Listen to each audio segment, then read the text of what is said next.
If he does these 7 things, he's loyal. End of story. He wasn't the type of man people noticed when he walked into a room, not because he lacked presence, but because he never wanted to be seen. His silence was intentional. His distance was deliberate.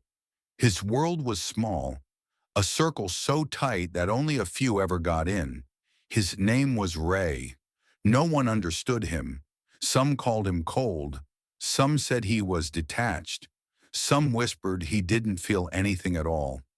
But they were all wrong, all of them.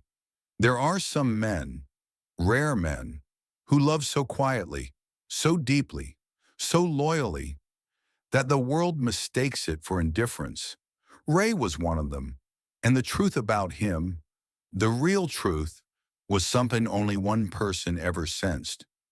She noticed things others didn't, the way he listened without interrupting, the way he never asked for attention but remembered everything she ever said, the way he looked away when he cared too much, the way he stayed even when he had every reason to leave. But Mira wasn't sure. She wanted to know if she was imagining it, or if Ray was truly the kind of loyal man people spend years searching for. And then something happened. Something small. Something no one else paid attention to. But it was the first sign. It was 11:47 p.m. when Mira sent him a message she regretted instantly. Forget it. You don't have to reply. She didn't mean it, but wounded hearts often speak in defense, not truth. She waited 5 minutes, 10, 20.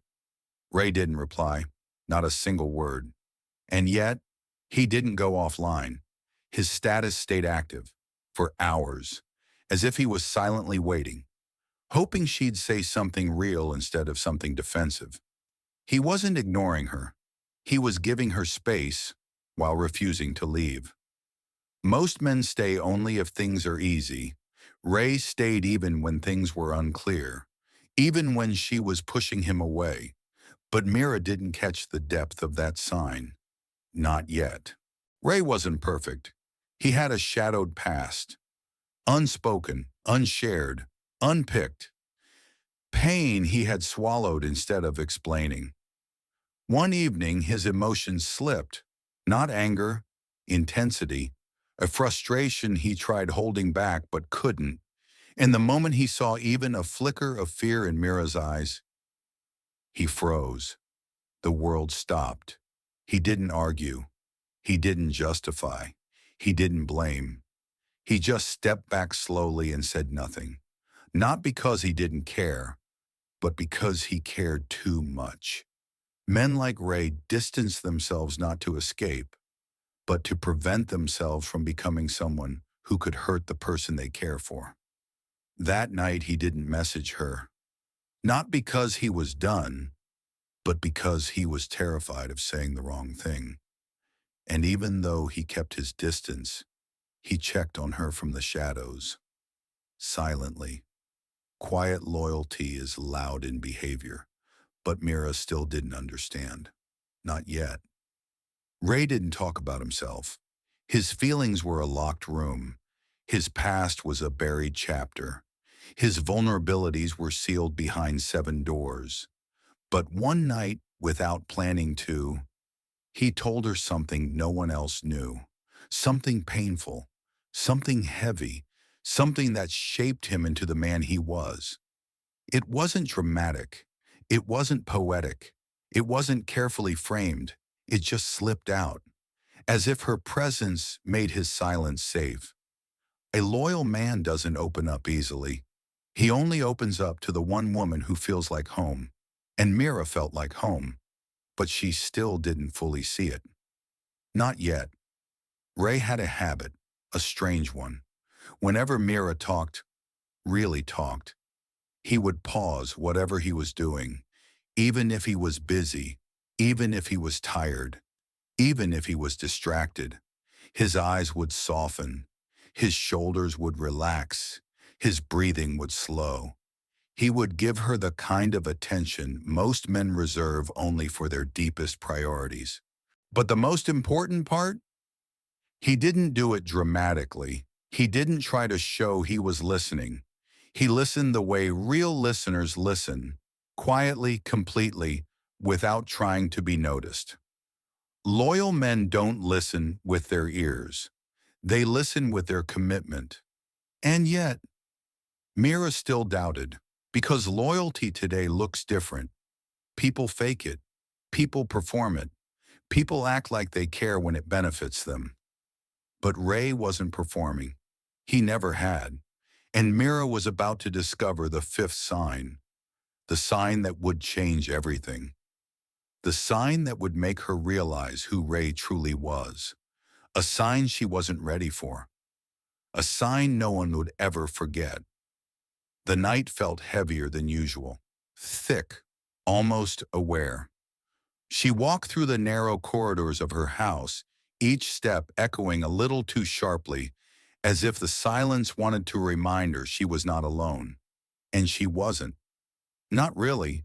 Not after what she had uncovered in part one. The message, the hidden recordings, the face she recognized but couldn't admit she knew. Everything inside her screamed one truth. Someone had been studying her mind long before she realized she was being watched. Yet tonight, something was different. Tonight, the fear wasn't crawling behind her. It was walking beside her. She reached the old wooden table where she had dropped the last clue, a torn page from a diary that wasn't hers. The ink on it was blurred, the handwriting shaky. If she finds out, it ends everything. She had no idea who she was supposed to be until she noticed the mirror across the room. A thin crack ran down its center, fresh, sharp, and new. Someone had touched it, someone who shouldn't have been in her house. Her breath hitched. She scanned the hallway again, the air shifting like someone had just stepped out of sight. This wasn't fear anymore. It was realization. This was no longer psychological manipulation. This was a game of presence, a game of proximity, a game designed to corner her in her own mind. She opened the diary again, flipped to the next page she hadn't dared to read before. The words were chilling. You think you're confused now. You think you're finally seeing the truth. But trust me, we only showed you enough to make you look in the wrong direction. Her fingers froze. We, not I, not one person. We. She believes she uncovered us. She believes she is close, but she has never realized the real problem. The enemy she fears is someone she keeps trusting. Someone close to her, someone she talked to, someone she let into her circle. Her mind raced, faces flashing one after another. Then her phone buzzed. A message, no name, no number, just one line. Stop reading. She dropped the phone. This wasn't a warning. It was a command, and it came the exact moment she turned the page, which meant only one thing. They were watching her in real time. She scanned the room, her eyes catching a tiny glint near the bookshelf. A lens, a camera, wired into her home. She ripped the page out and shoved it into her pocket, turned toward the kitchen window. Outside on an empty street, too empty, a single car at the corner, lights off, engine off, windows tinted, familiar, parked near her work, outside the grocery store, across from her friend's apartment. Always there, always near, always just far enough to ignore. She whispered, "You followed me." Her phone buzzed again. "Stop. Now." This time, fear didn't answer. Anger did. She stepped closer to the window, closer to the truth. The passenger door opened, slowly, deliberately. A figure stepped out, tall, calm, familiar, because she knew that silhouette. She trusted that posture, that voice, that presence. She had believed him when he said he wanted to protect her. It was him. Her phone buzzed. One final message. Now you understand. Part 1 was never the beginning. You were. He took a step toward the house, then another, then another. She grabbed the diary again, searching for anything she had missed, and then she found it. The final line.